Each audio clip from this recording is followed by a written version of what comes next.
దేశానికి పరిచయం చేయాలని పార్లమెంటులోనే ఒక స్టాల్ పెట్టి అక్కడ ఎంపీలు కానీ దేశం నుంచి వస్తున్న వారందరికీ కూడా అరకు కాఫీని అక్కడ పార్లమెంట్లో ఒక స్టాల్ పెట్టి అందరికీ కూడా తాగిచ్చాం.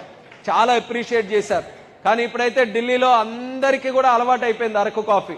చంద్రబాబు నాయుడు గారు కూడా ఎప్పుడు వచ్చి ఏ మంత్రి గారికి కలిసినా, ఢిల్లీలో ఏ పెద్ద అధికారికి కలిసినా, ఆఖరికి ప్రధానమంత్రి గారికి కలిసినా ఒక పక్కన తిరుపతి వెంకన్న స్వామి గారి తాలూకా ప్రసాదం, మరొక పక్కన అరకు కాఫీ. ఈ రెండు మాత్రం ఖచ్చితంగా చంద్రబాబు నాయుడు గారు ఆంధ్రప్రదేశ్ నుంచి ఢిల్లీ వచ్చి మరి అందరికి ఇస్తున్నారు. అందరూ కూడా ఇచ్చిన తర్వాత ఇప్పుడు ఎందుకనంటే చంద్రబాబు నాయుడు గారు కూడా పలు సందర్భాల్లో ఢిల్లీ వచ్చారు. మొదటిసారి వచ్చినప్పుడు అరకు కాఫీనా అనేవాళ్ళు. ఇప్పుడు అయితే వెళ్ళిన తర్వాత అరకు కాఫీ బ్రహ్మాండంగా ఉందండి, మా ఆఫీసులు అంతా ఇదే తాగుతున్నాం మనం వచ్చే చెప్పే పరిస్థితికి వచ్చారనంటే అది గిరిజనులకి ఇందాక చెప్పినట్టు వాళ్ళ సంపదలో ఉన్నటువంటి శక్తి అది. అలాంటి శక్తిని రానున్న కాలంలో మరింత వెలికి తీసి వాళ్ళందరికీ కూడా భవిష్యత్తులో ఆర్థికంగా ఆత్మగౌరవం పరంగా అభివృద్ధి చెందడానికి